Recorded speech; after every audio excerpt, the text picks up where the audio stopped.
And speaking of sucking, it really sucked this week for Stargate SG1 fans as the Sci-Fi Channel announced that there wouldn't be an 11th season and that the episode currently shooting in Vancouver would be the last. Our hyperspace crew were on the set this week for the 10th anniversary celebrations and talked to the cast and crew about the decision to pull the plug. We found out a little bit earlier than the public did, obviously, that the show had been canceled, and you know, it's hard to be really terribly upset. You know, canceled is a really weird word. It's not. We haven't been canceled. That kind of means pull the plug and go home. Just means we're not getting renewed, and it's been one of those things that's been on everybody's mind for years and years, and it's the fact that it's a reality is just something we have to deal with, and I think we've really had a wonderful run, so it's hard to be terribly sad and upset about it. You know what? We're just about done here, so you guys are all going to be able to go home and get on with your lives. What recent announcement? Oh, that one. You mean the one that has the internet, the announcement that has the internet all abuzz. You know, I believe the ending of our relationship with the Sci-Fi Network, I think is just that. It's the ending of doing original episodes for Sci-Fi. We are fortunate that we do have a person at the studio, Charlie Cohen, who is a very innovative thinker and a progressive thinker. So between he, Brad, and Rob, I'm confident that they have other kind of machinations of SG1 in the works and the Stargate franchise as a whole.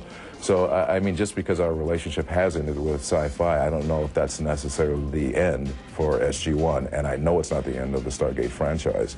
So, you know, don't fret.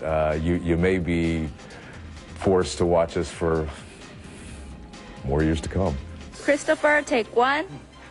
Hey, Mark. Don't get all shook up. I'm not surprised. I think personally that 10 years is an extraordinary achievement.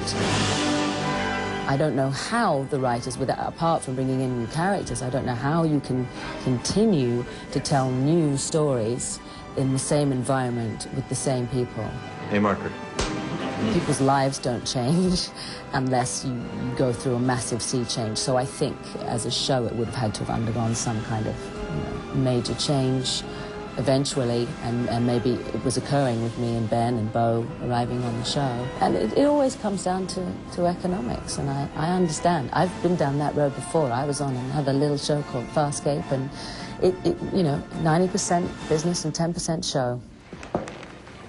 I need you to take me to your lab. Of course. Oh, wait a second. I'm going to need a primer on these rebels first. Is it primer or primer? It's primer. Primer. You're sure? Could be a primer.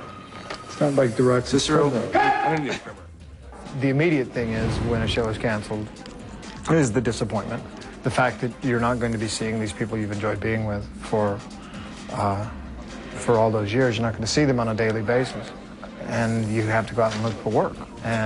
But, you know, given the fact that SG1 went for 10 years and, you know, is record-setting in that regard, I think you have to walk away when you've been canceled with great dignity and say, we had a great run. Or all the people who did this had a great run.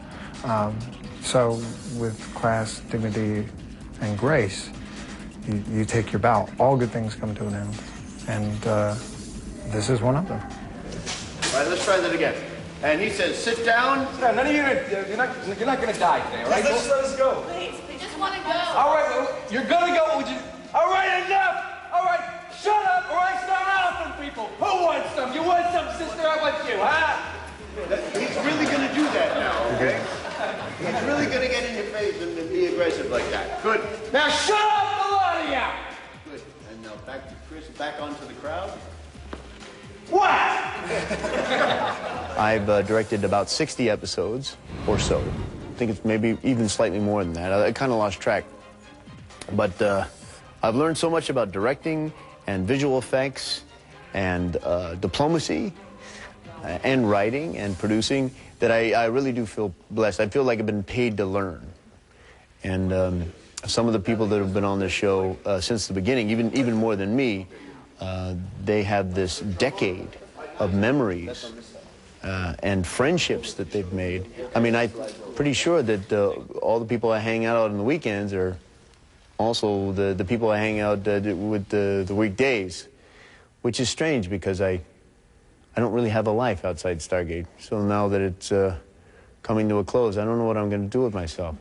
I sound really depressing. I would like to say to the fans of the show that were it not for you, the show would not have gone for 10 years. And I know right now that you're probably sad to hear that season 10 will be, at this stage, the last season. You should be really proud that you've been part of it and a major reason why you've had this show for so long. I really would like to thank the fans for, in all sincerity, for 10 years of wonderful, outrageous, rabid support, and with the announcement that I'm sure you all heard very recently, that outpouring of love and support continues, and it's not taken for granted. It's taken very seriously and taken to heart, and we feed on it, and it strengthens us, and I truly, truly, truly would like to say thank you.